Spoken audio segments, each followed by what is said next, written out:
안녕하십니까. 한국생산성본부 CEO북클럽 윤송희입니다.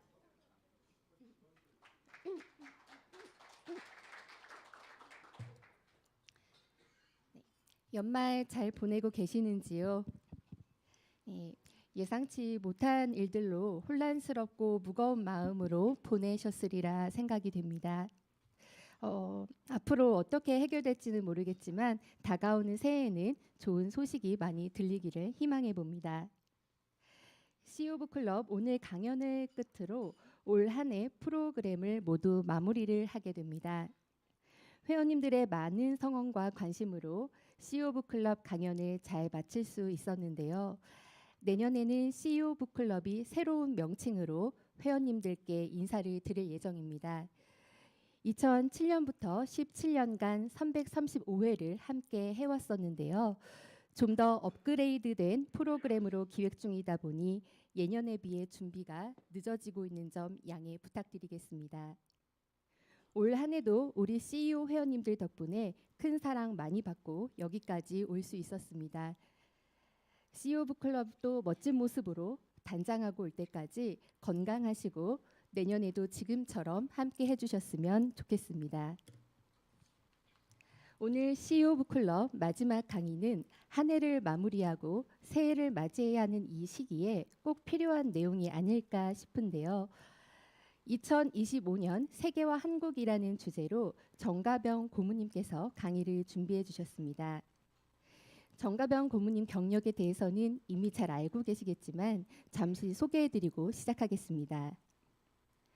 정가병 고문님께서는 연세대학교 경제학과 학사, 미국 펜실베니아 대학교 대학원 경제학 석사, 미국 코넬 대학교 대학원에서 경제학 박사 학위를 받으셨습니다. 연세대학교 동서문제연구원장, 정보대학원장, 교무처장 등을 역임하시면서 동아시아 국제학부 설립에 기여하셨고 정부의 행정개혁위원회, 정부투자기관 운영위원회, 산업자원부 전기위원회, 통신위원회 위원 등으로 활동하셨습니다. 2012년부터 2016년까지는 연세대학교 제17대 총장을 역임하셨으며 현재 유니세프 한국위원회 회장, 대한항공 이사회 이사, KPC 고문으로 CEO 북클럽 및 여러 사업에 기여하고 계십니다. 내년에도 경제 환경은 여전히 복잡하고 불확실할 것으로 예상되는데요. 2025년 한국 경제 흐름과 세계 추세를 알아보고 개인, 기업, 국가 차원에서 어떠한 전략과 대응책이 필요한지 오늘 강연을 통해 해법을 찾아보는 시간이 되었으면 좋겠습니다. 그럼 정가병 고문님을 큰 박수로 환영 부탁드립니다.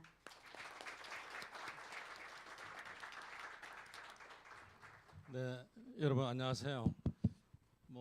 제가 강의하니까 누가 소개해 주는 사람도 없고 인트로가 없어. 좀 외롭습니다. 그리고 또 제가 1년에 한 번 정도 이 프로그램에 강의를 하는데 주제를 하다 보니까 이제 내년에 전망을 하는데 이거는 제가 보니까 모든 슬라이드를 다시 만들어야 돼요. 내년 얘기라서. 근데 올해 지금 세모가 다 됐는데 한국뿐만이 아니라 미국도 변화가 많고 뭐 여러 가지 변화가 많아서요 그러는지 그 다음에 전망을 하는 기관들이 굉장히 많습니다. 그런데 굉장히 종합적으로 하는 기관이 영국에서 나오는 이코노미스트 이 책인데 올해는 이 책이 늦게 나왔어요. 늦게 나왔습니다. 또 이제 한국판은 대개 이제 이코노미스트 원본에다가 한국판을 뒤에 붙이는데 여러분 잘 아시는 대로 12월 초에 큰 사태가 있어가지고 아직도 여러분들한테 이 책이 못 갔을 겁니다. 그래서 제가 이코노미스트 원문에서 조금씩 온라인판으로 나오는 거 그리고 포브스 다른 기관들 여러 가지 종합해가지고 내년에 대한 얘기를 여러분한테 소개해드리려고 정리를 했습니다. 옛날 사람들은 그 다음에 전망하려면은 남산에 올라가서 별도 보고 또 수정 구슬도 돌려보고 뭐 요즘에도 뭐 도사님을 찾는 사람들이 있다고 하는데 이게 한 해를 전망하는 게 썩 쉬운 일이 아니죠. 그런데 제가 여러 자료들 보니까 내년의 전망은 한 6가지가 이제 핵심 요인이에요. 6가지가.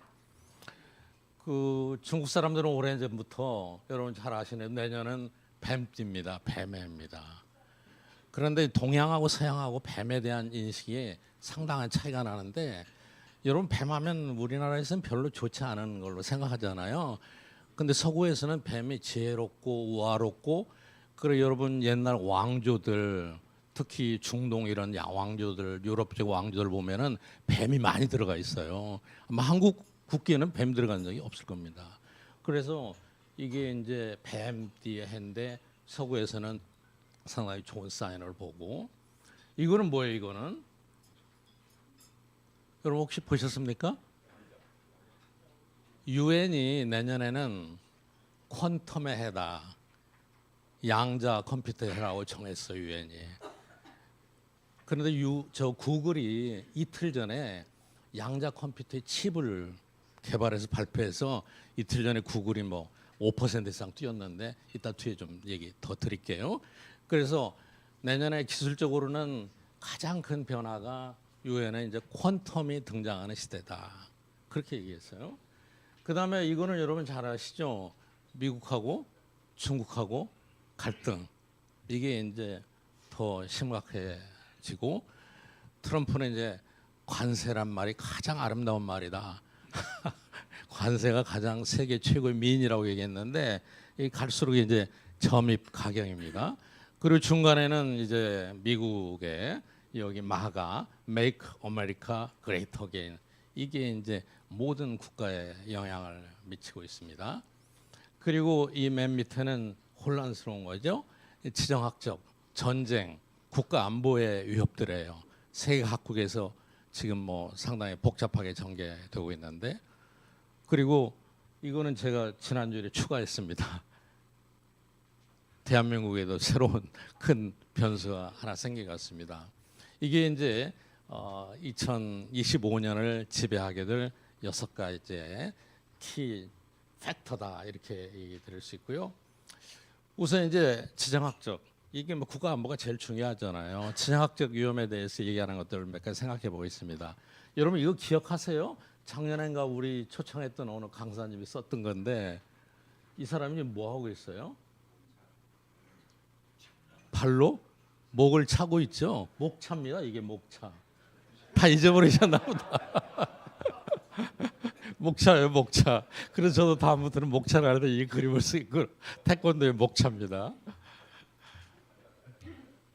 자, 그래서 그 지정학적 위험으로 이제 섹션을 나눠서 생각해 보면은 지금은 이제 내년에 3대 변수는 트럼프, 기술 그리고 지정학적인 불확실성. 그런데 미국이 지금 이제 고립주의를 채택하고 있습니다. 마가 미국만 잘 살면 뭐 각자 도생하자는 거죠. 그런데 지금 지정학적인 관점에서 볼 때 전 세계적으로 큰 이 반서구라고 할까 반미라고 할까 여기에 큰 블록이 생기는데 그 여러분 잘 아시는 대로 중국과 러시아, 이란, 북한 이 4개국이 큰 동맥을 이어가고 있습니다. 그리고 이 4개국이 다 핵을 갖고 있어요. 근데 이거하고 대립되는 반대 세력이 예전엔 동서였는데 서는 지금 미국이 중심이어야 되는데 미국은 지금 나 잘 모르겠다 이렇게 나가고 있습니다. 이게 큰 저겁니다. 그래서 여기에 관련된 문제가 핵 확산 문제, 지역 분쟁 여러 가지가 있습니다. 그다음에 이제 미국이 뭐 18세기에 유행했던 새로운 중상주의 정책입니다. 그대로. 그래서 이제 관세를 통해서 보호무역하고 이 중상주의 정책을 미국이 채택하고 있고 그리고 이제 미국으로 볼 때는 이제 우리가 사실은 코로나 때 전 세계적으로 엄청나게 돈을 풀었습니다. 근데 경제학에서는 가장 정직한 게 돈이라고 생각합니다. 돈이 가장 정직하고 돈이 가장 파워풀합니다. 미국에서는 트럼프 때 코로나였거든요. 돈을 엄청 풀으니까 이게 돈은 대개 한 1년 반 이후부터는 인플레이션에 영향을 크게 미칩니다. 그 뒤에 이 인플레이션을 다 바이든이 뒤집었었어요, 사실은. 그리고 바이든이 이번에 안 된 여러 가지 이유 중에 하나가 경제적 요인을 찾자면은 미국 경제가 그렇게 잘 되는 것 같지만 물가 때문에 실질 소득이 감소했습니다. 경제학자들은 이거 중시하거든요. 근데 실질 소득의 증가하고 미국 대선하고 회귀 분석을 해서 해보면은 0.9 가까워요. 그러니까 이번에 많이 예측할 때도 경제학자들이 해리스가 되나? 한때 그랬죠. 그러면은 이게 코릴레이션이 좀 떨어지겠구나 그랬는데 아니나 다를까 바이든이 떨어졌습니다. 그 트럼프가 풀었던 온갖 돈의 부작용을 바이든이 안고 갔던 거죠. 그런데 바이든이 그 후에 컨트롤을 많이 했어요. 그래서 이제는 인플레이션이 지난 이후에 어떻게 되겠느냐. 그런데 트럼프는 다시 고관세, 세금 감면 뭐 이런 여러 가지 정책을 하고 있어서 이게 어떻게 영향을 미칠지 이겁니다. 그리고 여러분 잘 아시는 대로 하나는 인공지능이 이제 본격적으로 확산되는 시대에 가고 있다. 이렇게 보고 있습니다. 이게 이제 큰 밑바탕에 깔려 있는 그림들입니다. 오늘 여러분 제가 용어를 두세 개 소개해 드리려고 하는데 저는 여러분 잘 아시는 경제학자입니다. 저도 잘 모르는데 슈로딩거의 고양이라는 말이 있어요. 이게 이제 그 2025년을 전망할 때 그 많이 쓰는 용어 중에 하나인데 이 용어가 왜 나왔느냐? 퀀텀에서 비롯됐더라고요. 퀀텀에서 내년이 퀀텀에라고 그랬잖아요. 이게 뭐냐면은 여러분 이거 보세요. 이게 이제 이 사람은 저 오스트레일리아의 학자였는데 양자역학이 불완전하다는 것을 설명하는 간단한 사례로 나와 있어요. 그리고 양자역학을 여러분 그냥 책 한 페이지라도 넘기시려면은 이거가 많이 나옵니다. 이거를 이해하면 양자역학을 충분히 한다. 양자역학은 불안하다. 근데 양자는 여러분 이따 또 좀 나옵니다만은 가장 원자 중에서 더 이상 나눌 수 없는 최소 단위의 에너지 단위라고 그랬거든요. 그런데 보십시오. 이 슈로딩거의 고양이는 뭐냐면은 박스 안에 고양이가 하나 있습니다. 그런데 여기는 이제 청산가리가 있어요. 그리고 이 병 속에 청산가리가 있는데 이 라듐이라는 핵이 이 파손이 되면은 이게 이렇게 내려와서 이 망치가 병을 딱 때리게 돼 있어요. 그럼 청산가리가 나옵니다. 그럼 청산가리를 먹고 고양이가 죽는 거예요. 그런데 라듐이 붕괴될 확률은 50%고 고양이가 죽을 확률도 50%인데 슈로딩거의 고양이는 어떤 뜻을 얘기하느냐면은 우리가 이 고양이가 죽었느냐 살았느냐를 직접 미래에 이르기 때문에 관찰할 수 없는 거예요. 그래서 관찰할 수 없는 상태에서는 양자 상태 이런 현상이 관측되기 전까지는 모든 상태가 동시에 존재하는 겁니다. 살아있는 고양이도 있고 죽어있는 고양이도 있고 두 마리가 동시에 존재하는 거예요. 이거를 퀀텀에서는 중첩이라고 합니다. 전혀 직접 봐서는 존재할 수 없는 상황이죠. 하나가 죽었으면 살아있는 건 없어야 되는 거죠. 그런데 죽은 거하고 살아있는 거하고 동시에 존재하는 거예요. 그러니까 양자역학은 불완전하다. 그런데 이제 80년이 지났는데 학자들이 이걸 푸는 거예요. 불완전한 원리를 활용해서 완전했던 상태보다도 훨씬 더 컴퓨팅 파워가 엄청나게 큰 거를 만들어낸 거예요. 이 불완전한 상태로서. 그래서 양자역학을 설명할 때 이게 제일 흔한 사고의 실험, 생각의 실험이라고 합니다. 이거를 슈로딩거의 고양이라고 합니다. 우리가 미래에는 분명히 전쟁이 나냐 안 나냐 미래 분명히 한 사건만 존재하지만은 지금 시점에서는 두 가지가 다 중첩되어 있는 거죠. 이게 이제 2025년을 얘기하는 그 여러 가지 것 중에 하나입니다. 자, 지정학적인 관점에서는 첫째는 이제 우크라이나 전쟁이 어떻게든 끝날 것 같아요. 원래 트럼프는 자기가 치고 나면은 뭐 48시간 내에 전쟁을 끝낸다고 그랬어요. 그런데 어떻게 끝내느냐 물어보니까 그 저기 미국이 지원을 중단하면 다 끝난다고 그랬거든요. 근데 지금 양쪽이 모두 전쟁의 피로감이 많습니다. 거의 뭐 20만 명이 죽었고요. 우크라이나는 그렇게 큰 나라도 아닌데 인구 구조 자체가 변합니다. 군대 갈 사람도 없는 거예요. 그리고 러시아도 상당히 큰 나라였는데 전쟁으로 서방에서 제재를 많이 하고 있고 노동력 부족하고 비용 이런 것 때문에 다 누적이 돼 있습니다. 그런데 여러분 루블화가 얼마나 폭락했느냐면은 150대 1에서 105대 1로 하루 사이에 이렇게 떨어졌습니다. 미국이 제재한 이후로. 그러니까 우리 요즘 환율 1,300원 하다 1,400 한 4, 50원 하니까 너무 힘들잖아요. 여기 보세요. 100에서 150으로 올라갔으니까 그러니까 수입 물가도 엄청 비싸겠죠. 그 러시아도 좀 피곤합니다. 근데 트럼프가 이제 추가 지원을 동결하겠다고 했는데 최근에 이제 미국에서 볼 때는 이스라엘 전쟁하죠. 뭐 대만과 중국하고 관계도 있지. 여러 가지 미국으로 볼 때도 어려움이 많다는 거죠. 그래서 내년에는 분명히 휴전이나 협상이 될 거다. 그런데 이게 어떤 형태로 되느냐에 따라서 세계 안보 지형이 크게 바뀐다는 거죠. 자, 이게 이제 트럼프 외교 정책의 첫 시험대인데 만약에 우크라이나한테 굉장히 불리한 평화 협정으로 이루어진다면은 미국의 신뢰는 굉장히 약화되고 그리고 아까 얘기했던 이 동구의 블록이라고 하죠. 간단히 중국, 북한이란 이런 잠재적인 적성국한테는 상당히 좋지 않은 시그널을 보내게 될 거고 그리고 중동에도 마찬가지고 이렇게 된 거죠. 그런데 트럼프는 또 중국하고 상대를 해야 되는데 트럼프 1.0, 트럼프 1기 집권 때보다는 중국이 지금이 훨씬 더 강해졌습니다. 그래서 미국으로부터 지금 중국이 결코 그렇게 만만한 상대가 아닙니다. 그러니까 또 하나 이제 혹이 더 달려 있는 거죠.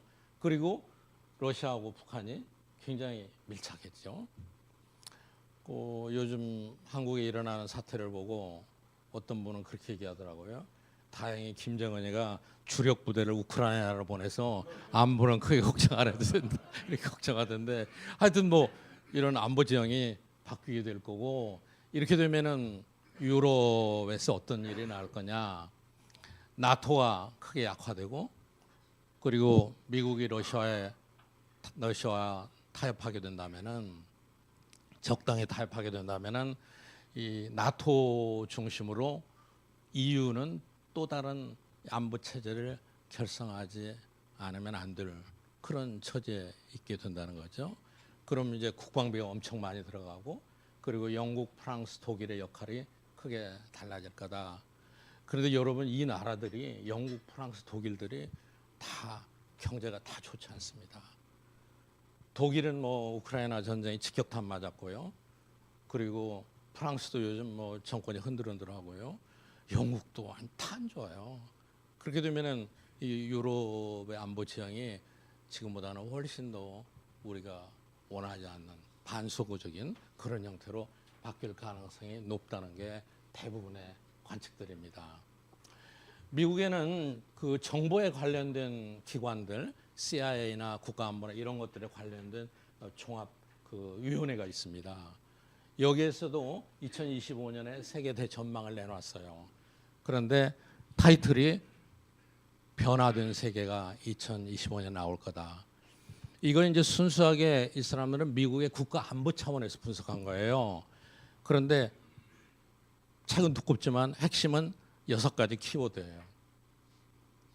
첫째는 신흥 강대국이 엄청 커져서 머지않아 G7하고 이 브릭스가 국력이 똑같게 된다.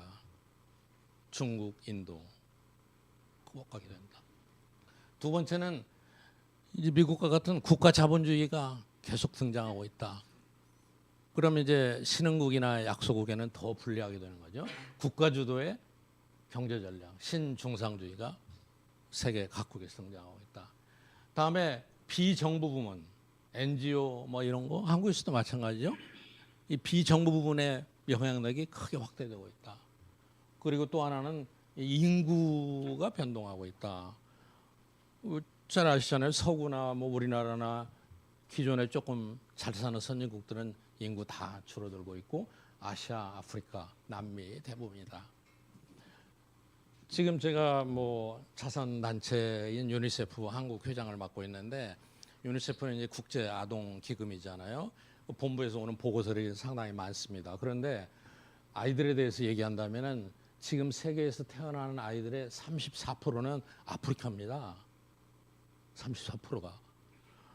그런데 이 34%에서 태어난 아프리카의 아이들 중에서 거의 60%는 아주 기본적인 백신을 못 맞춰요. 뭐 소아마비, 백일해 뭐 이런 거 다 있잖아요. 이런 걸 못 합니다. 그리고 유니세프가 지원하는 가장 큰 게 백신이에요. 백신. 그런데 바꿔 말하면은 아프리카에서 3분의 1 낳고 거기서 사망률도 높고 그래요. 그럼에도 불구하고 계속해서 세계 인구는 그쪽 중심으로 가고 있는 겁니다. 그다음에 이제 이 에너지 전환이 굉장히 빠른 속도로 일어나고 있다. 에너지 전환은 탈탄소화죠. 그런데 일단 나오겠습니다만 트럼프는 탈탄소화 미국에서 좀 줄이겠다고 그걸 내놨습니다. 그런데 국가안보위원회에서 볼 때는 미국이 영향력이 여기까지 세계 추세를 바꿀 영향력을 갖고 있지 못하다. 탈탄소가 있다. 이제 6가지 특징이 세계를 변화시키고 있는 겁니다. 또 하나 국가안보위원회에서 나온 자료나 이런 걸 보면요, 미국의 국력, 미국의 국방 캐퍼시티에 대해서 상당히 우려를 많이 하고 있습니다. 우려를 많이 하고 있어요. 최근에도 미국이 2개 지역에서 전쟁이 일어나고, 우크라이나하고 중동, 그리고 미국하고 중국 갈등. 이 과정에서 미국의 위상이 정말 얼마나 대단했느냐, 큰 역할을 못했다는 거죠. 중동에서도 뭐 이스라엘 말을 안 듣잖아요. 우크라이나에서도 마찬가지고요. 미중 갈등에서도 뭐 지금 현재 승자와 패자가 확실히 구별되는 거 아니고요. 근데 그럼에도 불구하고 트럼프는 지금 고립주의를 채택하고 있거든요. 그러니까 미국이 그 글로벌 위협에 대해서 대응할 수 있는 능력이 과연 우리가 과거처럼 충분히 있는가, 이런 것에 대해서 심각한 의문을 제기하고 있습니다. 특히 미국은 지금 현재 미사일 재고가 부족하잖아요. 미국도. 그리고 그 미국이 중심이 돼서 북한도 마찬가지고 러시아도 마찬가지고 뭐 유엔에서 결의해서 제재를 해도 이 집행이 안 되잖아요. 그런 의미가 없는 거죠. 그리고 최근에는 이 군사 하시는 분이 최 회장님께 더 잘하시는데, 여기 자료를 보니까 태평양에서 억제력이 굉장히 약화돼 있고 항공모함이 부족해서 몇 달 동안 태평양에 항공모함이, 미국 항공모함이 없을 때도 있었다는 거예요. 그래서 프랑스에 항공모함이 뜨고, 그 어디로 갔느냐, 다 조선수 술이 들어가 있고, 그거 고칠 때는 중국하고 한국뿐인데 중국에 갖다 줄 수는 없고, 그래서 트럼프가 한국에 조선 부탁했다고 그러는, 이 상당히 심각하다는 거예요. 저 이거 보고 상당히 놀랐어요. 그리고 미국이 스스로 지금 어디서 무슨 사태가 터져도 군사적인 응징을 별로 원치 않는다는 거죠. 여력도 없고.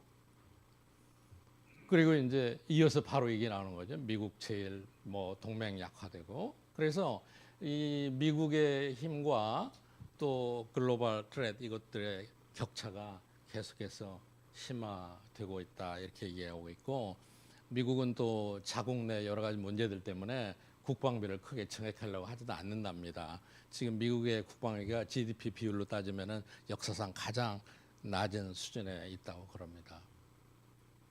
자, 또 하나 큰 핵폭탄이 있더라고요. 핵폭탄이 있는데 지금 뭐 3차 또는 3기의 핵시대로 접어들고 있대요. 특히 이제 내년이 고비랍니다. 내년이 고비라는데, 이게 보니까는 그 처음에 1차 그때를 1차 핵시대를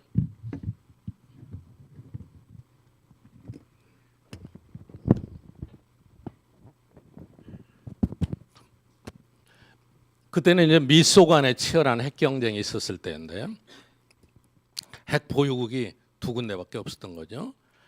그다음에 이제 냉전 이후에 인도, 북한, 파키스탄이 핵 보유를 하게 되면서 이거를 이제 2차 핵 확산 시기라고 보더라고요.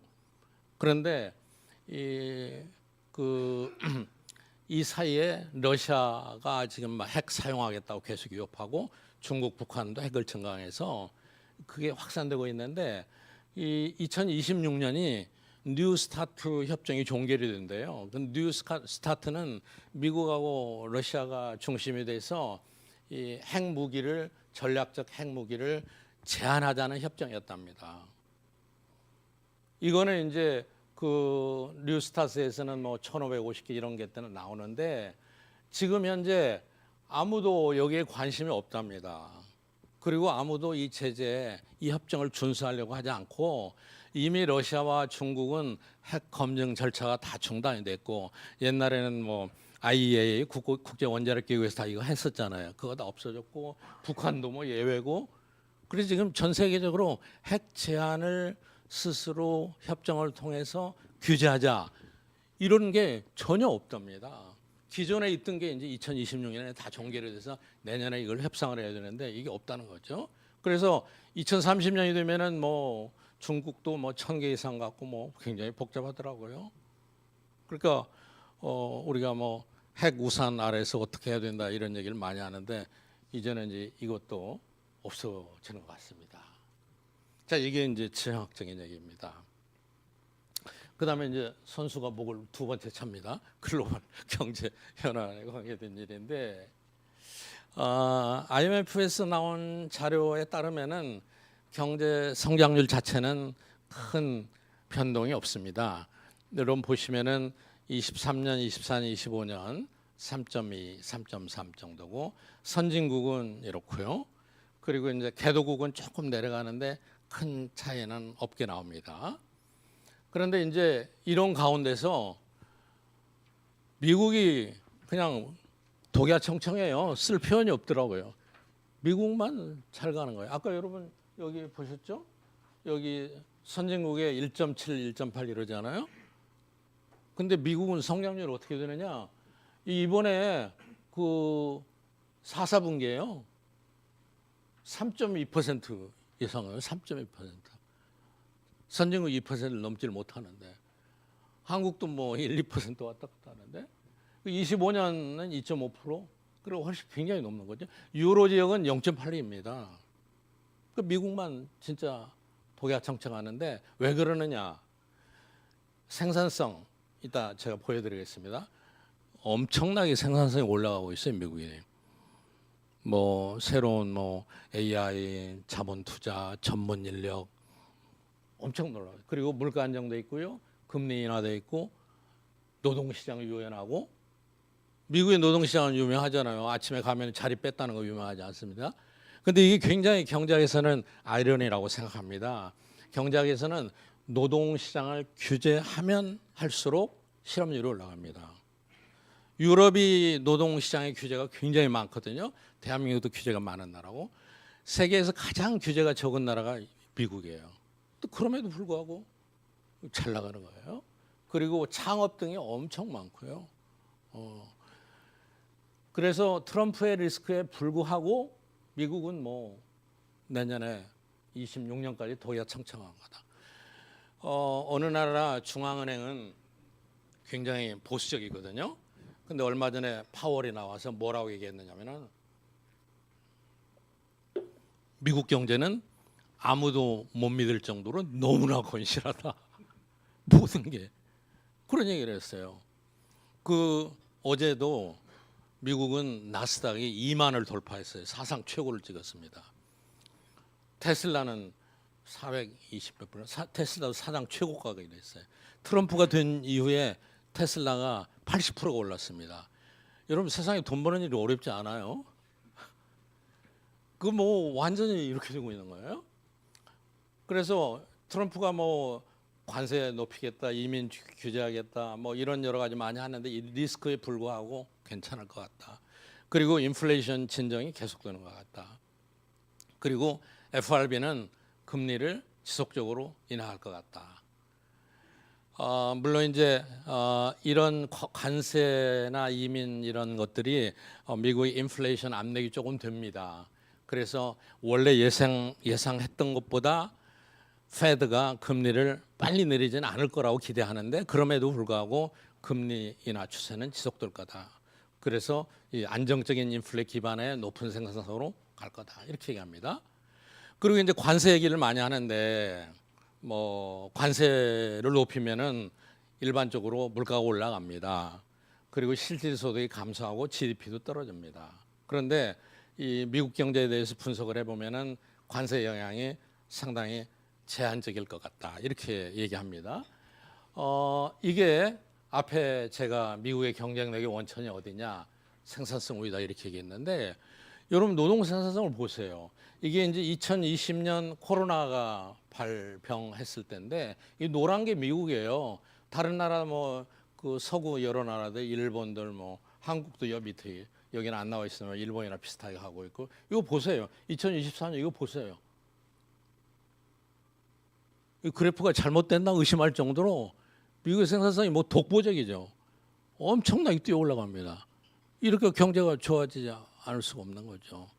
진짜 고부가가치 뭐 전문 인력으로 이 퍼센티지로 따지면은 이 여기가 100이었다면은 지금 미국은 120 가까이 가고 있는데 다른 나라는 다 106, 7 잘 나간다고 해야 106, 7입니다.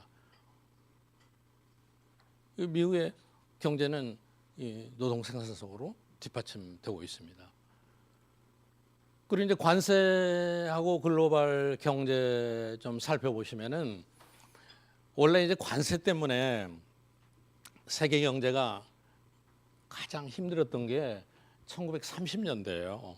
1930년 후반이 들어서 전 세계가 대공황을 맞았잖아요. 대공황을 맞은 여러 가지 원인 중에 하나를 관세로 듭니다. 그때도 이제 요즘하고 분위기가 비슷했어요. 그래서 이제 우리가 잘 살려면은 해외에서 들어오는 걸 어떻게든 막아야 된다. 그래서 막 관세를 올렸거든요. 그리고 플러스 그때는 어떤 생각을 했느냐면은 경제가 어려울수록 정부가 재정 안정을 흑자 재정을 만들어야 된다. 그 정부가 돈을 안 썼습니다. 지금하고 완전히 반대예요. 그러다가 이제 케인즈가 나와가지고 돈을 풀어야 된다. 정부가 사람 모아서 땅 파기해서 돈 주고 그 다음 날 땅 메꾸라고 돈 주고 이 정책을 취해가지고 정부 지출이 늘어나는 경제 정책을 전 세계가 알게 된 거거든요. 근데 1930년대 스무트 하울리 법안이 통과돼서 20% 관세를.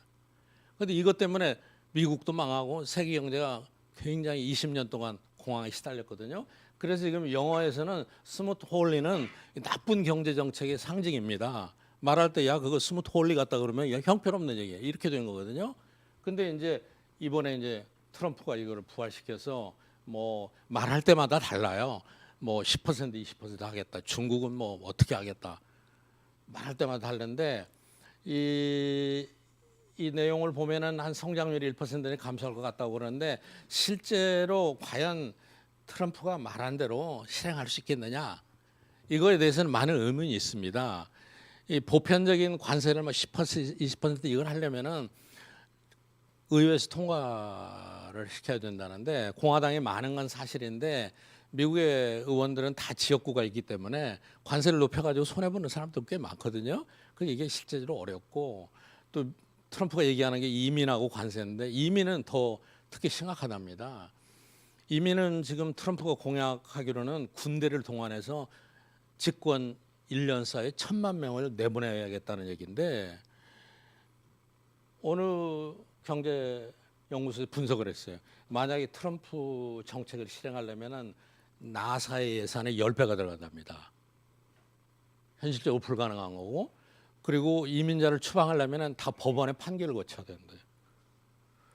그리고 이민자를 추방하려면 받아줄 국가가 있어야 추방을 하는 거예요. 갈 데가 없는 어디를 추방합니까? 그러니까 이미 캘리포니아나 뉴욕은 주지사가 민주당 사람들이잖아요. 캘리포니아하고 뉴욕에서 엄청나게 큰 수용소를 지금 확보하고 있어요. 주지사들이. 이거 내보낼 데가 없겠고 상당히 혼란스럽겠구나. 그러니까 어느 정도 이민 추방하겠죠. 요즘 불법이라고 쓰면 안 됩니다. undocumented 불법이라고 쓰면 안 된다고 그래요. 어찌됐든 이거는 상당히 실제 실행에는 제한적일 거다. 그래서 트럼프 1기회 때도 철강하고 알루미늄 이 몇 개 품목에만 관세를 부과했을 따름이지 큰 여파는 없었다. 이렇게 얘기하는 분들도 있어요. 그러나 트럼프가 뭐 기세 등등 하니까 뭔가 하긴 할 겁니다. 근데 만약에 관세를 부과한다면 어떻게 될 거냐? 이 학자들이 분석을 해봤어요. 그래 맨 위에 그래프는 미국이고요. 왼쪽은 미국하고 EU고 이 오른쪽 아래는 중국이에요. 여러분 보시면요. 다른 거 보실 거 전혀 없습니다. 이게 경제 성장률 0%예요. 0%고 이게 이제 관세를 이때부터 부과하면은 시간이 갈수록 어떻게 영향을 미칠 거냐 이런 걸 나타내는 겁니다. 위에 거는 트럼프가 얘기하는 투자 확대 정책, 그 세금 감면하는 정책들이에요. 이거는 당연히 경제를 성장시키는 데 도움이 되죠. 밑에 거는 관세 이민입니다. 그러면은 첫 해 가면 관세 이민이 상당히 2026년 1, 4분기까지 굉장히 마이너스 요인이 된다는 거죠. 그럼 미국은 26년이 넘으면은 이 효과는 거의 없어진다. 이렇게 분석이 돼요. 그래서 트럼프가 이걸 믿고서 더 자신 있게 밀어붙이는 모르죠. 그런데 EU하고 비교하면은 지금 이제 여기가 0%이기 때문에 이 밑으로 내리는 건 다 마이너스예요. 미국은 이제 관세를 부과하면 이 정도 마이너스 효과가 있는데 EU는 어때요? 엄청나게 큰 마이너스 효과가 있습니다. 근데 중국은 어떻게 되느냐? 중국은 훨씬 더 큰 마이너스 효과가 있어요. 그러니까 이 그래프의 결론은 관세를 부과하면은 미국보다도 EU보다도 중국에가 큰 타격을 줄 거다. 그리고 여기 중국 그래프에서 여러분 보실 게 또 하나 있습니다. 이 빨간 거는 투자 유치나 감세 이런 거라고 그랬잖아요. 미국이 이런 정책을 하면 중국에 이렇게 많은 영향을 주는 거예요. 이런 것들이 미국에서는 다 플러스로 올라갔잖아요. 그러니까 중국에 대한 강공책으로는 나쁘지 않다고 할 수 있죠. 그런데 또 우리한테는 어떻게 되느냐? 그 다음 거 보면은 우리한테는 상당히 또 힘들어요. 관세를 하면은 선진국과 신흥국의 불균형이 더 확대됩니다. 아까 세 국가에서도 보셨잖아요. 미국하고 EU는 선진국인데 거기는 효과가 좀 중국보다 덜 나타나잖아요. 그래서 이 보면은 이 대미 의존도가 높은 신흥국이 멕시코, 대만, 말레이시아 이런 식인데 한국도 여기 들어 있습니다. 이 국가들에게는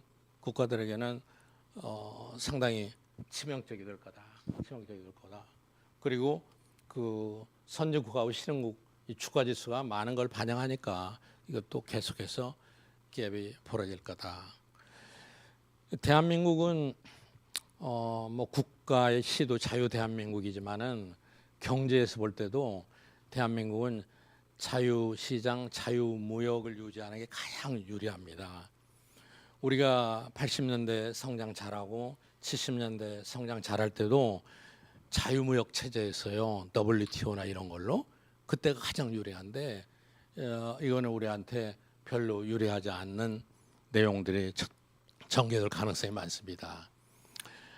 다음에 이제 에너지 정책이 변동이 될 거다. 그래서 청정 에너지, 탈탄소화 이게 이제 미국에서는 후퇴하게 된다. 이게 이제 그 이번에 트럼프하고 해리스의 선거전에서 굉장히 핫 이슈였죠. 트럼프는 구호가 더 많이 시추해라. 어디든지 미국에 나는 데는 에너지도 미국이 100% 자립하고 에너지의 영향력을 미국에서 높이자. 그래서 뭐 다 탄소 관련된 석유, 가스 다 시추하자는 거죠. 셰일가스도 당연히 하자. 그런데 이제 기존의 바이든 정책은 친환경 정책이었잖아요. 그래서 그 셰일가스 개발하는 거, 이 탄소 이런 쪽으로 많이 전기 자동차 보조를 많이 했거든요. 그런데 이 사람들이 제일 붙은 게 저 펜실베니아였잖아요. 펜실베니아에 셰일가스에 관련된 산업이 제일 많습니다. 그래서 해리스가 민주당이 정책을 바꿨어요. 야, 우리도 탈탄소화 보류하겠다. 펜실베니아 때문에. 그런데 결국은 펜실베니아도 해리스가 놓쳤죠. 펜실베니아를 놓치고는 절대로 대통령이 될 수 없는 구조였거든요. 그래서 민주당이나 공화당이나 다 화석 연료를 옹호하는 쪽으로 가게 됐습니다. 그래서 보수적인 에너지 정책으로 회귀하고 석유, 가스 뭐 이 개발하고 이런 거 다 제한을 철폐했습니다. 그럼 미국이 이제 이런 것들은 더 많이 생산할 거고 이렇게 되면은 국제시장에서 원유값은 트럼프 있는 동안에 크게 올라가지 않을 것 같습니다. 그런데 미국이 앞에서 잠깐 말씀드린 대로 글로벌 에너지 정책을 주도하는 데는 한계가 있다. 그래서 트럼프의 이런 정책에도 불구하고 글로벌 트렌드를 역전시키기는 어렵다. 바꿔 말하면 친환경 에너지 정책은 계속해서 나갈 거다. 근데 트럼프가 이거를 미국에서 유보하는 바람에 미국 기업들은 오히려 임기 중에 에너지 전환 비용이 1조 달러 이상 전략이 될 거다. 이렇게 봅니다. 이게 또 다른 미국 기업들의 유리한 점일 수도 있겠죠. 세계는 어떻게 되든 간에. 자, 이제 또 큰 거 하나가 지금 미국은 경제 시스템을 바꿔 나가려고 하는 거예요. 뭐 타이틀을 붙이자면은 아까 말씀드린 대로 미국 중상주의죠. 이 미국이 경제 시스템의 역사를 간략하게 보신다면은 미국은 전통적으로 자유시장, 자본주의 효율성을 추구했던 거죠. 그런데 아까 말씀드린 대로 케인즈 때 대공황이 있으면서 정부가 돈을 써야 된다. 정부가 이때부터 적극 개입했습니다. 그래서 서방 세계의 주류가 됐고 경제학자들은 모든 세계 사람들이 다 케인지안이다. 케인지 정책 다 따르고 있다. 우리도 지금도 따르고 있죠. 경기가 나쁘면 정부 지출 늘리는 거죠. 이게 30년 남은 정책이거든요. 그러다가 이제 이 1070년에서 2008년까지는 굉장히 잘 나갔습니다. 뭐 레이건 대 자유시장 잘 나갔어요. 근데 여러분 잘 아시죠? 미국의 2008년에 금융위기가 리만 브라더스 사건을 계기로 크게 터졌죠. 그 이때부터 야, 이거 시장 자본주의 한계가 있구나. 정부가 금융기관 규제해야 되겠구나. 엄청 미국이 세게 규제했어요. 그 미국의 금융위기는 당분 없을 거다 이렇게 보는 사람도 있습니다. 그리고 정부를 불신하는 분위기도 늘어났죠. 그래서 이거에 이어서 이제 트럼프는 경제 민족주의라고 할까, 그 중상주의 이런 것들을 더 증대시키면서 국가 영향력을 확대시키고 있는데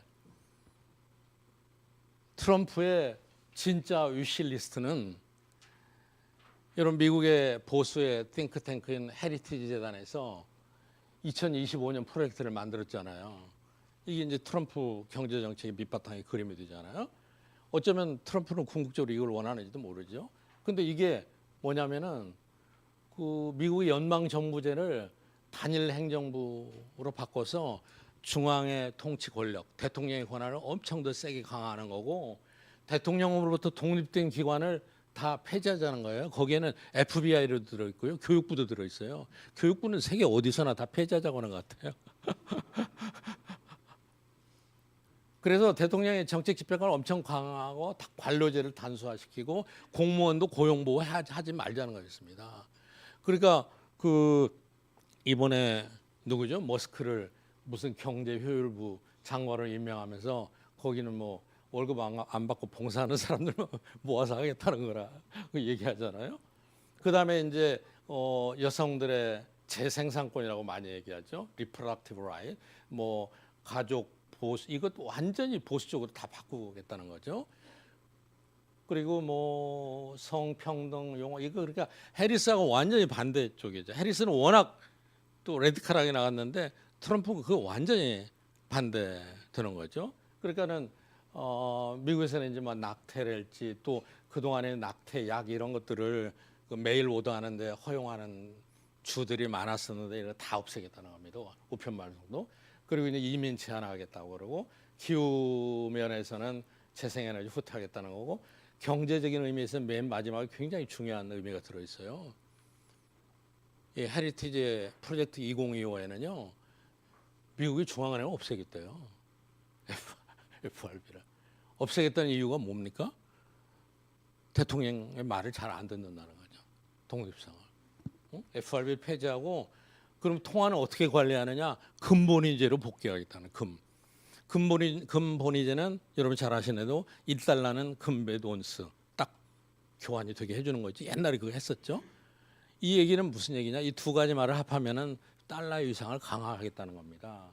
지금 이제 금하고 연동성이 없기 때문에 FRB가 결정하는 대로 돈이 나오잖아요. 금리 결정하는 대로. 미국은 돈은 미국 재무부에서 찍고 있어요. 그 나오는데 이제 지금 이제 달러 위상이 자꾸 약화되니까 이거 다 없애버리고 근본위로 돌아갔다. 이 닉슨 때 금하고 연관성을 깼거든요. 그러니까 마음먹으면 할지도 몰라요. 그러나 하여튼 이런 굉장히 자기네들은 펀디멘털이라고 얘기하는데 우리로 볼 때는 레디컬한 정책의 위시리스트를 트럼프는 갖고 있습니다. 자, 이제 기술, AI, 라이프 스타일이 어떻게 변하겠느냐. 여기에 좀 흥미로운 것들이 몇 가지 들어있더라고요.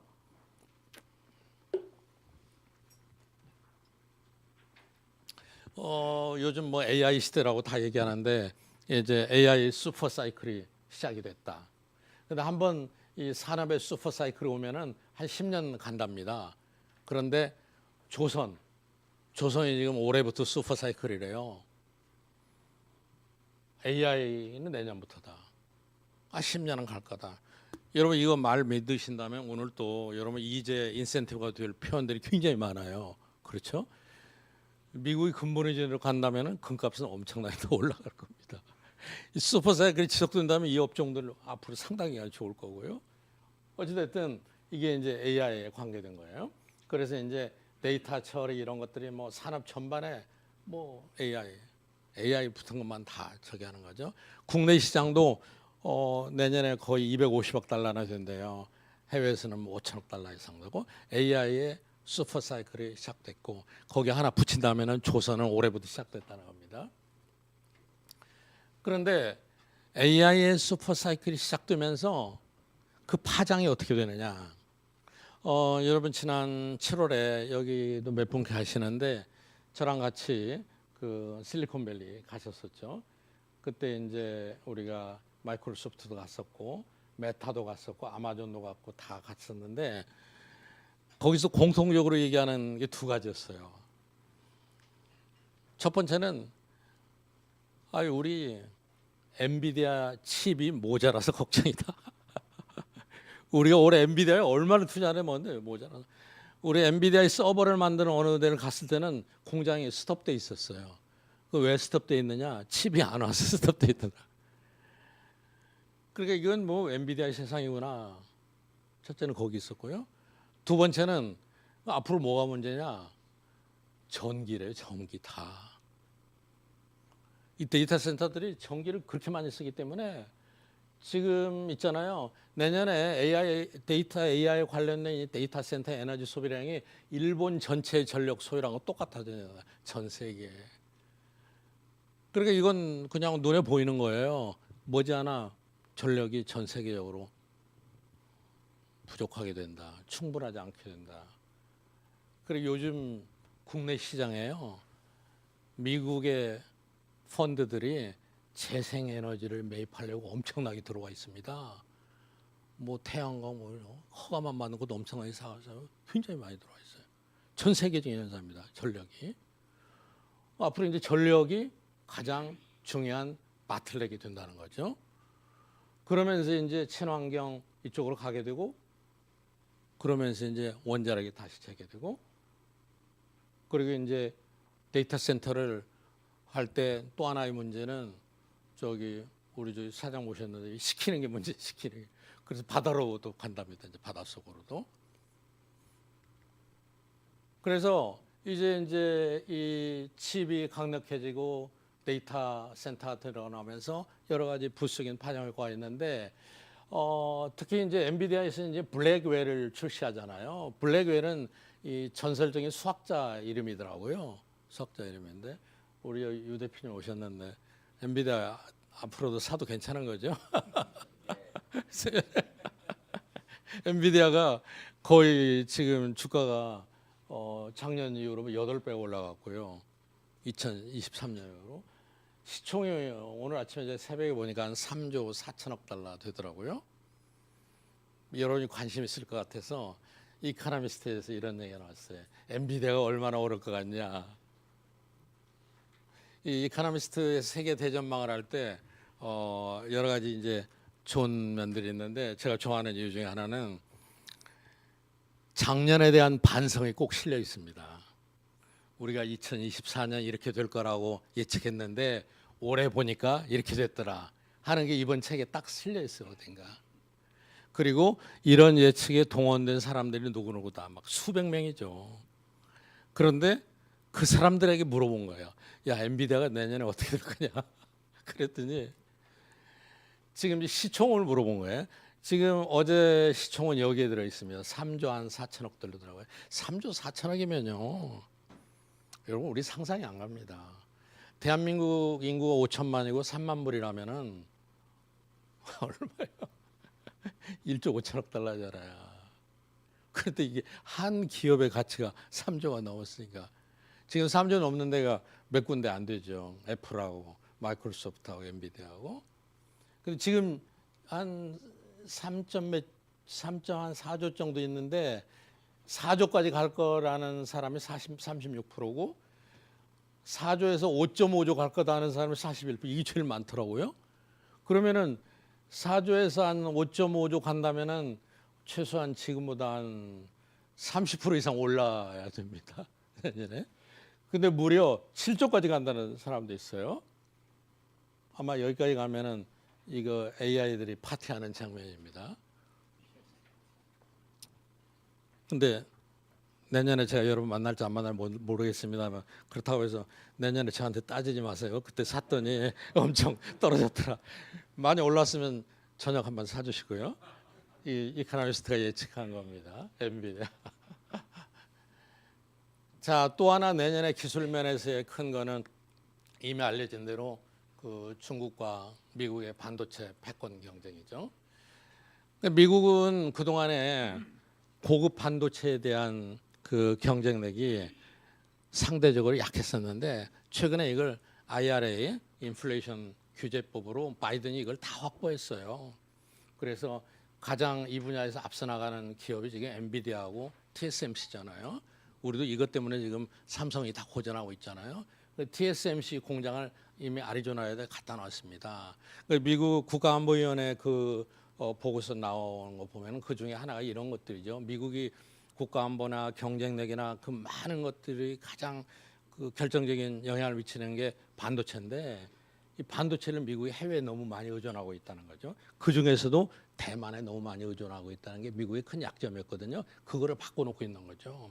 그러니까 뭐 세계적으로 유명한 건 다 데려보고 엔비디아 잘 나가고 있고 반도체 수출 제한하고 있고 중국은 가전제품이나 이런 걸로 그러니까 고급 사양은 아니지만 이런 것들은 거의 뭐 세계 시장을 지배하고 있고요.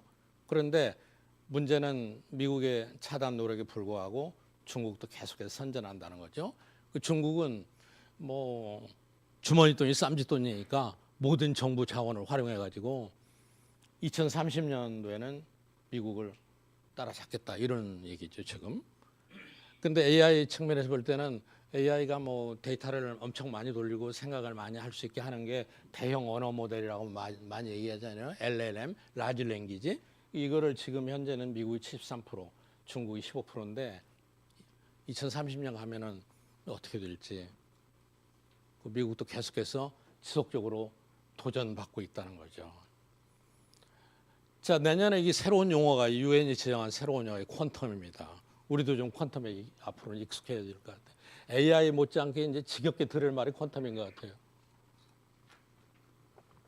근데 저도 이 자료 그 정리하면서 처음 알게 되고 저도 놀랐는데 우리가 머릿속으로 생각하는 숫자의 스케일을 엄청 늘려야 돼요. 일시, 백천만 이거 여러분 어디까지 아세요? 조 다음에 경 다음에 해 다음에 뭐예요? 자. 자도 아시는 분이 계시네요. 경은요. 10의 16성, 해는 20성, 자는 septilion이라고 하다. 24승이래요. 24승이요?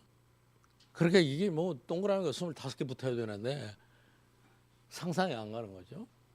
그런데 이 구글이 한 3일 엊그제 발표 윌로우 퀀텀이라는 칩을 발표했는데 이 칩으로 연산을 하면은 슈퍼컴에서 14년 14년에 처리할 거를 5분에 처리한대요. 근데 14년이면 얼마냐? 우주의 나이를 초월한답니다. 우주에 여러분 상상이 가요? 그러니까 뭐 우리가 이 숫자의 스케일이 이제 여러분 내년부터는 확 늘리셔야 됩니다. 더불어서 주머니에도 5만 원짜리만 갖고 다니실 게 아니라 훨씬 더 큰 걸 갖고 완전히 늘리셔야 되는 거예요. 이 우주의 날보다 더 복잡한 거를 5분 내에 처리한다니 참 세상에 어디로 갈지 모르겠습니다. 근데 이게 가장 큰 차이가 뭐냐? 퀀텀은 더 이상 쪼갤 수 없는 에너지의 최소 단위인데 기존의 컴퓨터에서는 비트라고 해서 0과 1만 가지고 숫자를 연산했다는 거예요. 그런데 퀀텀에서는 이거를 큐비트라고 합니다. Q에 이걸 써가지고. 큐비트에서는 아까 얘기한 슈로딩거의 고양이에요. 거기서는 0이냐 2냐 둘 중에 하나만 존재하는 건데 여기서는 0과 0, 1과 0, 0과 1, 1과 1 이 네 개가 동시에 존재할 수 있고 이 동시에 존재하는 걸 다 활용한다는 거죠. 그 동시에 존재하는 것을 중첩이라고 얘기해야 돼요. 그러니까 더 이상 들어가면 저도 모르겠어요. 질문하지 마세요. 어찌됐든 그 불완전성을 적극적으로 응용을 해서 그걸 풀었다는 거죠. 한 3년 전에 저희 제자 하나가 부산에다가 IBM 퀀텀 컴퓨터 라이센스를 받고 차렸어요. 그러면서 저한테 여러 가지 얘기를 해요. 이 기상 예측에도 활용하고 제가 대한항공을 맡고 있으니까 대한항공도 이제 아시아나 합병하면 복잡해서 이걸 써야 된다. 막 여러 가지 얘기를 하더라고요. 그래서 내가 김 박사, 근데 내가 그 얘기 기업에 가서 아무리 못 알아듣고 알지를 못하더라. 좀 실용화될 수 있는 샘플을 좀 하나 갖다 달라. 그랬더니 앞으로 곧 나올 겁니다. 이렇게 얘기를 하더라고요. 그러더니 드디어 이제 구글에서 나오더라고요. 그 연세대학이 작년에 송도에 600억을 들여서 IBM 퀀텀 컴퓨터를 하나 들여놨어요. 그런데 주변에 사람들이 이거 학교 예산이 없는데 600억짜리 어떻게 들여냐 난리가 났는데 요즘에 그 교육이 굉장히 성행하기 시작한다고 그래요. 그래서 이제 내년에는 퀀텀의 해가 들어오는 것 같습니다. 근데 이미 과학자들은 핵보다 무서운 퀀텀이다. 이게 이제 AI 반도체 안보 기술 이거의 가장 그 하이어라키에서 가장 상부에 있는 그 퀀텀의 패권을 누가 갖고 있느냐가 모든 걸 결정할 거다. 핵 융합 에너지 개발하는데 이게 쓰는 거고 기존 컴퓨터가 불가능했던 걸 다 해결하고 미국의 하원에는 이미 이 퀀텀의 리더십을 미국이 지켜야 된다는 법안이 올라가 있습니다. 그래서 이게 이제 퀀텀의 칩이 AI 5개가 결합해서 내년부터는 이제 뭔가 일을 내기 시작할 거고 여러분 이제 우리 숫자의 범위를 최소한 4년까지는 알아두죠. 4년? 좀 말이 이상한데 하여튼 익숙해져야 될 것 같아요. 또 하나 이제 참 이것도 놀라운 얘기인데요. 중국이 녹색 기술을 지금 선도하고 있답니다. 미국보다도 오히려. 근데 미국은 오히려 트럼프 들었으면서 녹색 이런 쪽에는 후퇴하고 있는 거고 중국은 오히려 이쪽을 엄청 강화하고 있다. 그래서 지금 이제 잘못되는 녹색 기술의 3대 녹색 기술을 중국이 다 제패하고 있는데 그게 뭐냐? 태양광 패널, 전기차, 배터리래요. 이 세 가지를 중국이 다 앞서가고 있답니다.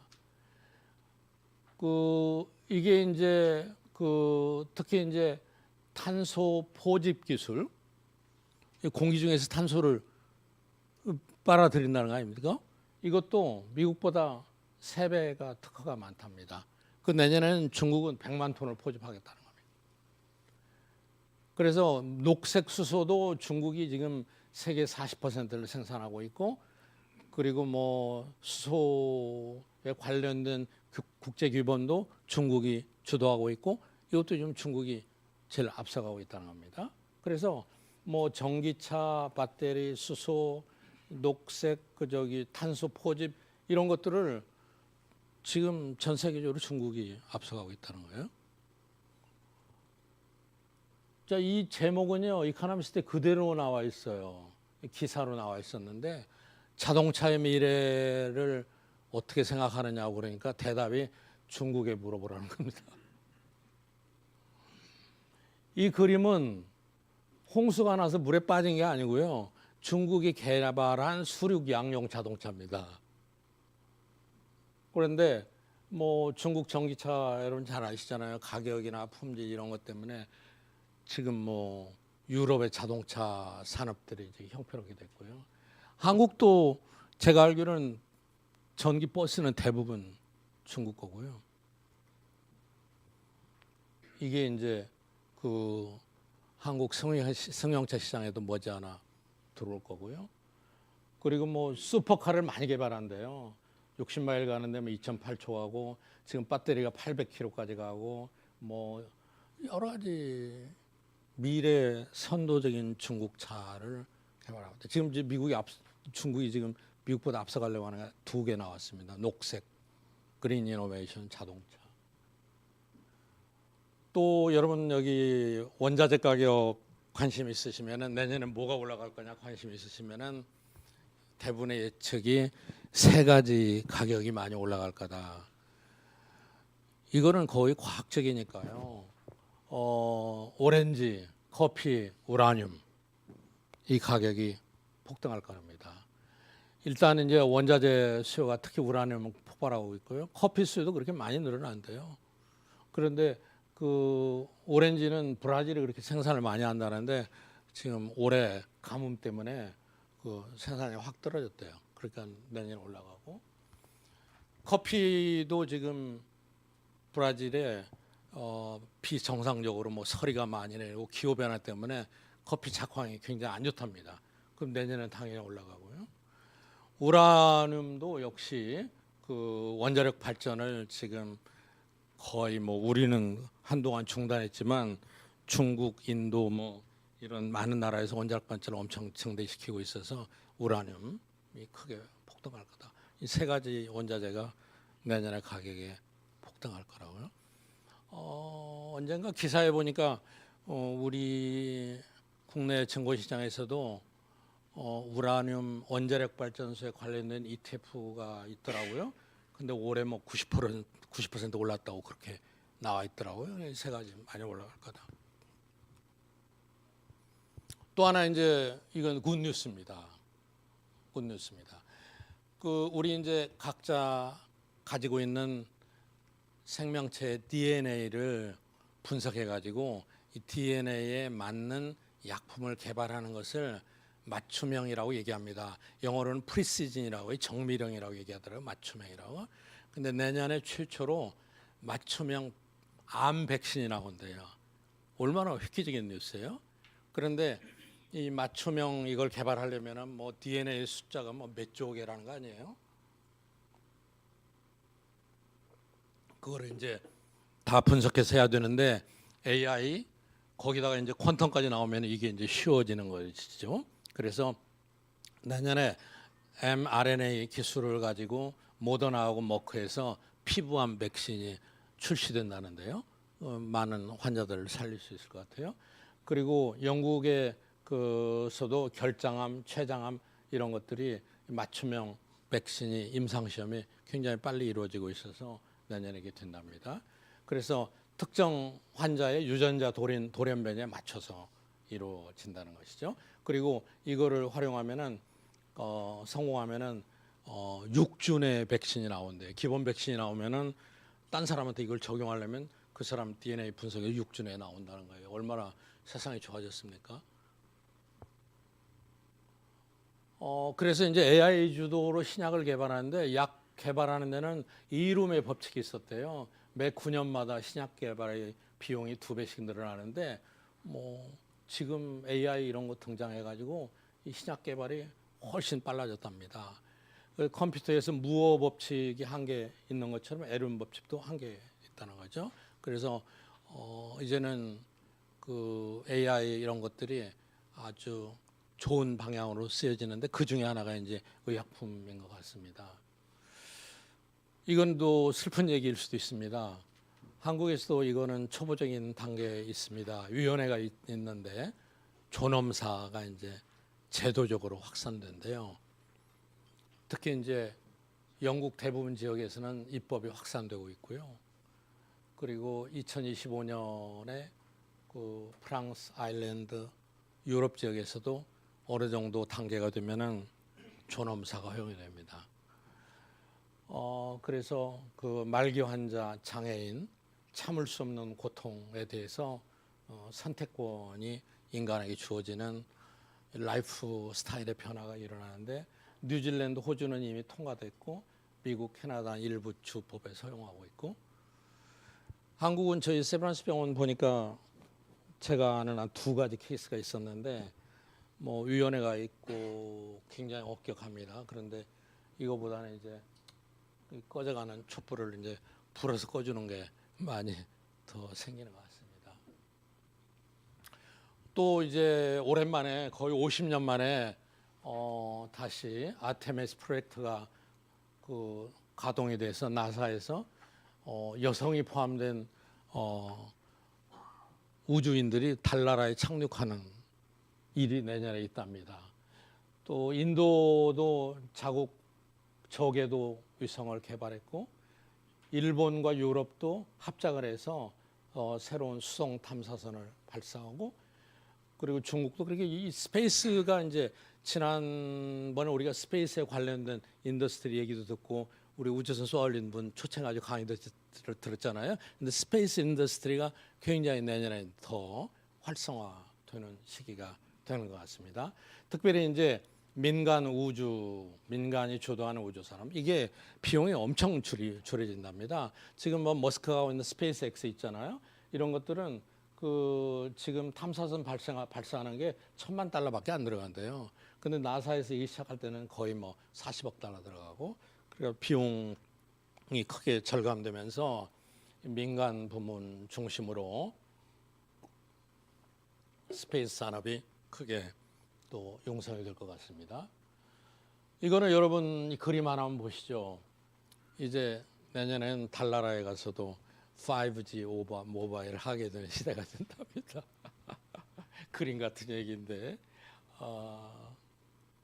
그리고 이제 외계 생명체의 증거를 발견하는 이게 지금 그 세티 프로젝트라고 하더라고요. 이게 그들은 어디 있는가 이 우주선 쏘아 올리고 뭐 신호 받고 이러는데 이게 점차 누적이 돼서 언젠가는 우리처럼 비슷한 생명체가 나타날지도 모르겠죠. 다음에 몇 가지 사항들이에요. 원유는 뭐 이 범위 내에서 크게 변할 것 같지 않고 미국이 원유 생산을 많이 늘어날 거고요. 그리고 여러분 인도가 내년에 일본을 추월하게 됩니다. GDP에서. 그래서 4대 경제 대국으로 부상합니다. 중국이 이렇게 가고 그 다음에 일본이 이렇게 내려오고 인도가 이렇게 갑니다. 인도가 중국을 추월하게 됩니다. 그리고 이제 관광객이 또 내년에 크게 늘어날 거고요. 이거 당연한 거고. 다음에 이것도 별로 안 좋은 뉴스인데 러시아가 우주선에 핵폭탄을 탑재한답니다. 어디로 갈지 모르겠어요. 한국 얘기인데 한국 얘기는 제가 안 해도 여러분이 더 잘 아실 것 같은데 한두 가지 포인트만 얘기하겠습니다. 잠재 성장률이 우린 계속 내려가고 있어요. 2000년대에 5%였는데 초기에. 그러다 2000년대 끝날 때쯤 되니까는 이제 뭐 한국이 어디 있나요? 2% 미만으로 내려옵니다. 잠재 성장률이. 잠재 성장률이라는 것은 인플레이션이 없이 그 나라가 모든 자원을 활용해서 성장할 수 있는 최고치예요. 이게 내려온다는 것은 이 이상 더 가기 힘든 거죠. 그리고 2025년이 이 성장률을 보세요. 이 금융위기 때 0.8% 2008년이죠. 재정위기, 코로나 그러다가 근근히 버텨왔는데 내년에 다시 2% 미만으로 떨어질 것 같고요. 그리고 최근에 우리 계엄령이 선포된 뒤에 국제투자은행에서 한국의 성장률을 다 끌어내렸어요. 여기 보세요. 이 8곳의 평균, CT는 1.8했다가 1.6, 이게 다 끌어내린 겁니다. 다 내린 거예요. 평균이 1.8이 나온 거예요. 그러니까 여러분들 계엄령 사태가 어떻게 경제에 미칠 거냐? 그러면 가장 간단한 자료는 이 끌어내린 만큼 나쁜 영향을 미치는 거죠. 그러니까 한국 경제는 저는 이제 가끔 공식 발표 나올 때 정부의 경제 관리나 이런 분들이 공식 발표 나올 때 우리가 뭐 선진국보다는 낫습니다 이런 얘기를 많이 하는데 그 이제 지표를 어느 거 가지고 비교하느냐에 따라 달려 있는데 GDP 성장률을 보면요 우리가 아주 안 좋습니다. 이 노란 게 한국이에요. 노란 게. 그리고 왼쪽이 세계 경제고 오른쪽이 개발도상국 경제예요. 근데 작년에도 선진국보다도 못하고 개도국보다 훨씬 못하고 재작년에 아니 올해도 마찬가지고 내년에도 이렇게. 우리는 양쪽 다 못 따라가요. 상대적으로 굉장히 침체된 거죠. 그래서 우리가 이미 3만 달러의 트랩에 빠진 거 아닌가. 최근과 같은 정치적인 사태가 없어도 우리는 뭐 저출산, 노령화 이런 것들이 힘들었고요. 그리고 뭐 노사관계 복잡하고 그리고 우리 뭐 교육 경쟁력 뭐 지금 뭐 대학 등록금이 유치원보다 싼 게 벌써 10년, 15년 계속되고 있고요. 그 최근에 오바마가 그 말을 했어요. 오바마가 한국을 보라. 민주주의는 참 어렵다. 오바마가 한국 많이 칭찬했던 사람인데 이렇게 말하더라고요. 이거 보면은 우리 정치적인 사건이 없어도 이미 우리가 3만 달러 트랩에 빠져 있었는데 이번 사건이 또 더 거기 그걸 심화시키죠. 그리고 우리의 지금 근본적인 문제는 갈등과 대립입니다. 보수 진보, 뭐 팬덤 정치, 경제 정치 완전히 정치화되고 민주주의 문화가 거의 실종되고 이런 게 우리 뭐 다 지금 현재 난국 바탕에 깔려 있는 거 아니겠습니까? 뭐 탄핵이 되든 안 되든 또 그 다음에 어떻게 전개될 거냐 이 문제가 해소되지 않는 한 우리가 아주 어렵게 돼 있습니다. 그리고 이렇게 보면은 저는 정말로 우리가 이제 장기 불황을 얘기하면 일본을 얘기하는데 일본 장기 불황에 초입에 들어있지 않느냐 지표를 한번 비교해봤어요. 잠재 성장률은 일본이 이제 90년대 이후로 85년부터인데 정확히는 90년대 이후 계속 장기 침체하는데 90년대 초반에 일본의 잠재 성장률이 2.8%였어요. 한국은 2점 더 낮아요. 1인당 GDP는 그때보다 한국이 조금 높습니다. 일본은 여기서 크게 못 벗어나죠. 국가 경쟁력은 그 당시에 일본이 1위였어요. 한국은 20입니다. 노령화 인구 그때 일본은 12%였는데 우리는 19%고요. 합계 출산율, 민간 부채는 일본이 조금 더 많네요. 이런 여러 가지 보면은 한국이 장기 불황 초입에 들어있는 지표를 다 갖고 있는 거예요. 근데 일본과 미국을 비교하면 어떻게 되느냐? 1998년에 일본과 미국 1인당 GDP가 3만 2천 불 똑같았어요. 나라 경제도요. 굉장히 다이나믹해요. 지금은 미국은 8만 불이에요. 8만 불. 일본은 3만 3, 4천 불. 그리고 국가 경제도 그렇게 큰 경제도 굉장히 다이나믹합니다. 미국하고 EU를 비교해도 비슷해요. 미국하고 EU도 90년대 후반기에는 GDP 보면 비슷했습니다. 지금 미국이 거의 3배예요. 그러니까 엄청나게 차이 나는 거죠. 요즘에는 언론들이 국장이라고 하더라고요. 국장? 국내 시장 준말인가요? 잘 모르 국장이라고 하더라고요. 국내 시장 국장의 탈출. 이거 보니까 참 한국이 안타까워요. 2013년부터 22년까지 증권시장의 평균 상승률을 보면은 한국이 제일 꼬레비예요. 연 2%예요. 보통 예금이 더 낮죠. 그리고 올해도 보세요. 비트코인 이거 12월 5일에 어제 더 올랐기 때문에 더 올랐을 거예요. 금, 나스닥, HGS 다 심지어 전쟁하고 있는 이스라엘, 한국 마이너스 8%. 그리고 여기 보세요. 한국 시장에 투자한 순매입 개인은 작년에는 팔았네요. 22, 24, 21, 20. 외국 기관들 이 사람들은 어때요? 불쌍하죠. 다 사고 다 팔았어요. 그러니까 지난 10년 동안 12년부터 23년까지 S&P 500은 190이 올랐고 한국은 2.5%가 올랐어요. 그러니까 12년 동안 50만 원씩 투자했다면 원금이 7,200만 원인데 한국은 8,500만 원이 됐고 미국은 1억 4천이 된 거죠. 이렇게 되면 이제 탈출하지 않을 수가 없는 거죠. 그러니까 일이 다 탈출한 거예요. 지금 해외 주식 투자가 불과 몇 년 사이에 1조 달러가 됐어요. 1조 달러. 그러면 한국 시장 어떻게 될지 모르겠어요. 환율 어떻게 될 건가. 제가 요즘에는 별로 안 올려놓는데 유튜브를 올려놓은 게 있으니까 시간 되시면 한번 보세요. 그 한국 경제 그냥 한마디로 얘기하면 좀 정치하고 좀 분리돼서 탈정치화되면 제일 좋겠어요. 여러 가지 있습니다. 사회도 좀 혁신적이어야 돼야 되고 특히 이런 부분은 그동안에 잘 나갔었는데 IT나 방산, 조선 이런 것 좀 저기 해야 되고 적극적으로 개방도 해야 되고 이민이나 국정 문제 이런 것들을 많이 고쳐야 되는데 지금 또 거의 1년 동안은 정치적인 이슈에 매달려서 아무것도 못할 것 같습니다. 걱정이 되네요. 오늘 제가 준비한 거는 이 정도인데 여러분 질문 있으시면은 어려운 건 다 빼놓으시고 쉬운 것만. 예, 말씀하시죠. 예, 말씀 잘 들었습니다. 예. 오늘 아침 제가 출근하면서 뉴스를 봤더니요, 보스턴 컨설팅에서 AI 국가 순위를 발표했더라고요.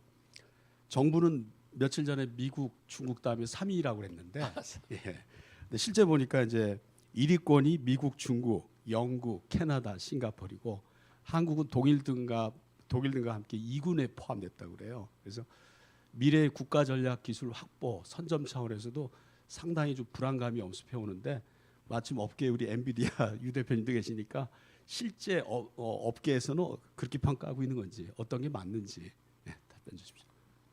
유 대표님 말씀하신 더 좋을 예, 작년까지는 저희가 그 미국, 중국 다음으로 한국이 그 AI 쪽에 투자가 좀 꽤 많았습니다. 사실 많고 매출도 일본만큼 더 컸어요. 근데 올해 급반전이 됐습니다. 일본은 이제 소버린 AI 측면에서 정말 많이 투자하고 있는데 한국은 정체가 돼 있습니다. 사실 그래서 현재 현황대로라면은 일본한테도 좀 쫓기지 않을까라는 생각이 들고요. 동남아 쪽은 더 심합니다.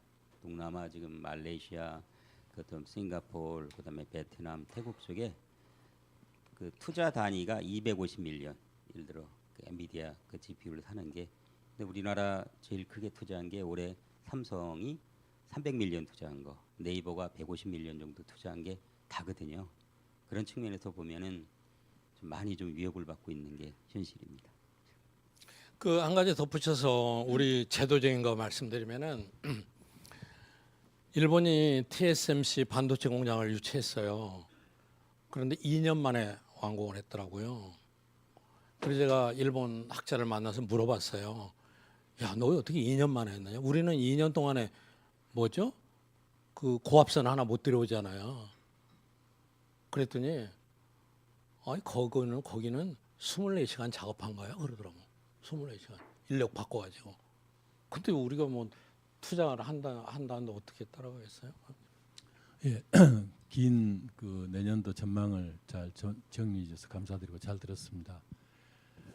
그 바야흐로 이제 세계가 기술 전쟁을 하고 있는 것 같은데 한국은 좀 낙후되고 있는 게 참 안타까운 것 같은데, 어쨌든 내년부터 이렇게 미국은 AI랄지 퀀텀이랄지 많이 나가고 있고 또 중국은 나름대로 따라가고 있다고 하지만 최근에 듣기로는 중국이 반도체 봉쇄나 이런 것 때문에 조금 슬로우된다 이런 얘기도 있는데 아까 2030년까지 중국 미중 거기서 앞으로 격차가 좀 미중 간에 좁혀질 것 같은지 아니면은 더 멀어질 것 같은지가 좀 오늘은 조금 더 중국을 긍정적으로 했던 것 같은데 저는 최근에 약간 더 부정적으로 보고 있는데 이제 그거 하나 하고 그다음에 우리가 최근 근자에 보면 젊은 애들이 거의 대졸자들이 절반도 취직이 안 된다 그래서 큰 문제인데 이게 앞으로 전망과 해결책이 무엇이 있는지 좀 말씀해 주십시오.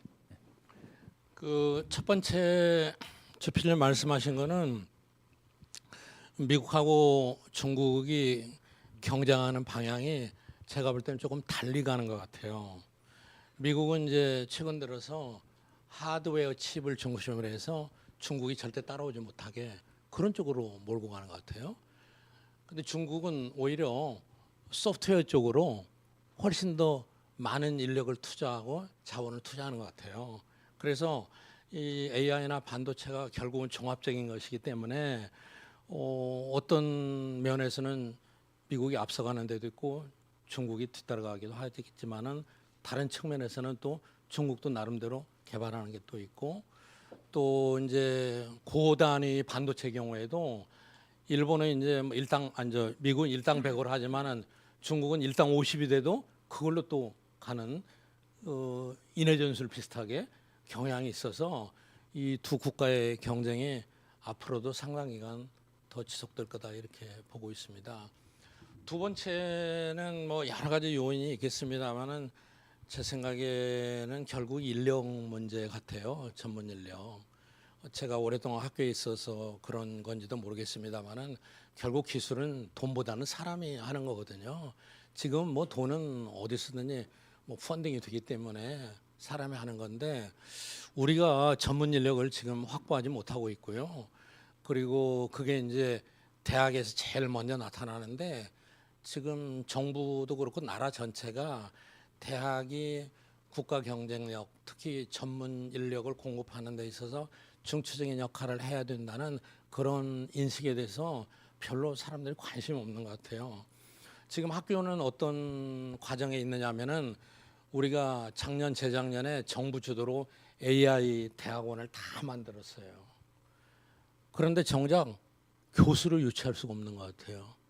왜냐 AI 전문가는 미국에서는 뭐 지금 대학 막 졸업한 사람들도 뭐 미니멈 30만 불, 50만 불, 100만 불 부르는 게 값인데 한국은 뭐 10분의 1 누가 와요? 그러니까 한국에 있는 대학의 90%가 과거의 컴퓨터 사이언스 학과의 교수들을 다 데려가다 AI로 바꾼 거예요. 그렇게 돼 있습니다. 그 다음에 이제 또 전문 인력이 나오려면 대학이 배출해야 되는데 대학원도 사정이 마찬가지예요. 좋은 애들이 대학원에 가야 아무래도 좋을 건데 좋은 애들은 뭐 외국 선진국에서 장학금 다 줘가지고 데려가니까 한국으로 올 생각이 없는 거죠. 그러니까 지금 대한민국의 서울대학을 포함해도 연대를 포함해서 공과대학의 대학원은 정원 60, 70%까지 안 찹니다. 이런 구조는 안 되거든요. 그게 지금 10년, 15년 누적되고 있는데 전문 인력이 제일 중요한 것 같아요. 예. 그다음에 다른.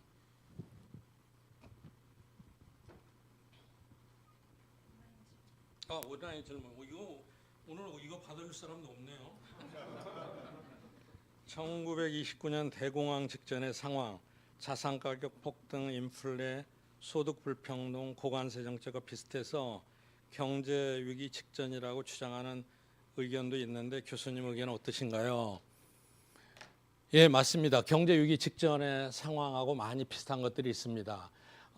공통적이라면은 미국 주도의 고관세 정책, 그다음에 이제 자산 가격의 거품이라고 다운피치고 거품이라고 정의할 때는 여러 가지가 있는데 이런 것들이 그렇게 될 거라고 볼 수도 있습니다.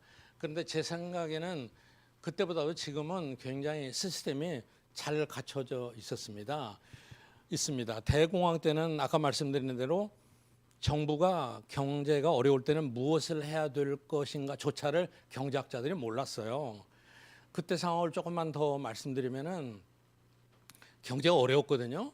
근데 많은 학자들이 어려울수록 정부가 전략해야 된다.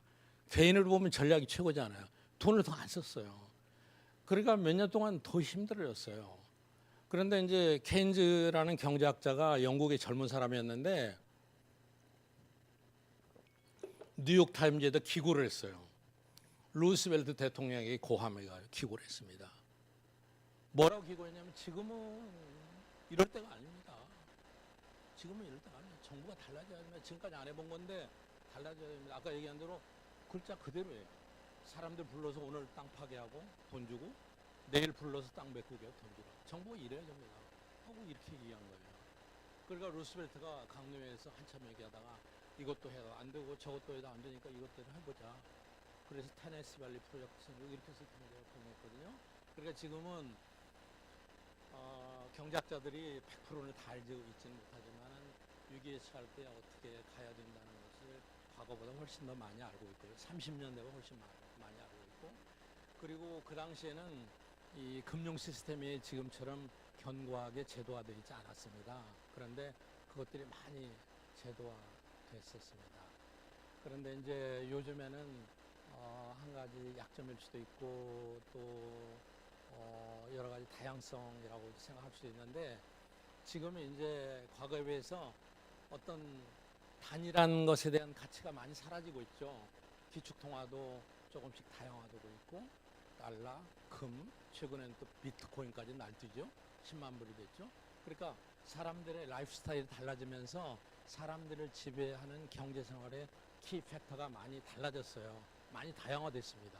이거를 혼란으로 받아들일 사람도 있고, 이거가 경제위기의 원천이다 이렇게 받아들일 사람도 있는데, 그래도 경제는 이렇게 디센트럴라이즈 된 데서 그런 대로 굴러가기 때문에 저는 괜찮을 거라고 생각합니다. 그리고 이제 미국의 일부 주가들이 거품이 있다고 생각하는 분들이 있는데, 이제 여러 가지 분석을 해서 거품이 있는 것들이 있겠죠. 예를 들자면은 비트코인은 아무래도 이해가 안 가죠.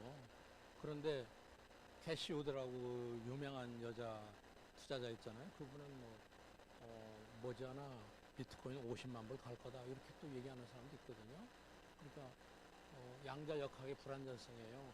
지금은 두 가지 상황 우리가 예정만 할 뿐이지 다 모릅니다. 그래서 제 생각에는 이런 위험은 적다고 생각합니다. 근데 그럼에도 불구하고 이런 위험은 언제든지 잠재적으로 존재하기 때문에 모든 걸 여러분이 기업이나 가게나 뭐 재정 운영에서도 항상 안전성을 고려해야죠. 그 팩트는 반드시 고려해야 됩니다. 다른 질문이 없으면은 여러분의 아까 그 슬라이드 올려놓으셨죠. 마지막 두 장이 더 있었는데 여러분의 좀 문화적인 소양을 위해서 제가 두 가지를 소개하겠습니다. 옛날 사람들은 이제 미래를 예측할 때 별을 봤다고 그러는데, 내년에 별의 중요한 하나 현상이 나타난답니다. 토성에 보면 이런 큰 반지처럼 궤도 생겼는데 이게 내년에 큰 게 사라진답니다. 그런데 25년 공전축이라는데, 옛날 사람들은 갈릴레오는 이게 말이죠. 토성이 자신의 아들을 먹는다고, 지구에 큰 재앙이 닥친다고 굉장히 무섭게 생각했대요. 그래서 이 반지는 여러 가지 문학적인 예술에서 의미를 많이 갖고 있습니다. 사라진 세계의 흔적을 따라가는 것이 이렇게 되는데, 헤라클레스 같은 분들은 결국은 이걸 보고서 유일한 상수는 변한다. 별도 변한다. 토성도 변한다. 내년에는 토성의 반지가 사라지는 해.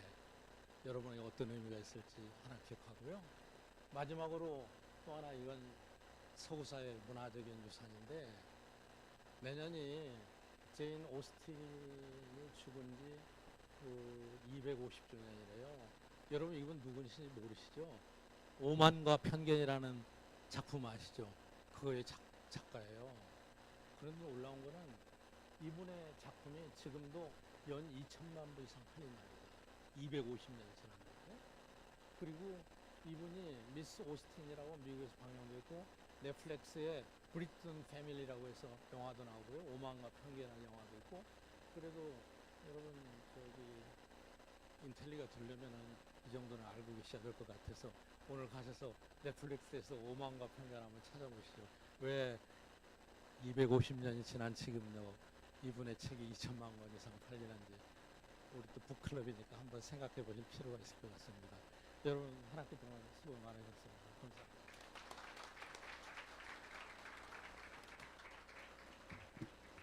네, 오늘 유익한 강연을 해주신 정가병 고문님과 함께 해주신 회원님들께 다시 한번 감사드립니다. 호텔 주차장을 이용하시는 회원님께서는 행사장 출입문 쪽 안내 데스크에서 차량 번호를 등록해 주시면 주차 지원을 해드리고 있습니다. 강의 만족도 설문 문자가 발송되었습니다. 회원님들의 의견을 수렴하여 보다 나은 프로그램을 기획하고자 강의 만족도 조사를 실시하고 있는데요. 바쁘시더라도 소중한 의견 남겨주시면 프로그램 발전에 많은 도움이 되겠습니다. 남은 한 해도 잘 마무리하시고 내년에 새롭게 인사드리겠습니다. 새해 복 많이 받으십시오. 감사합니다.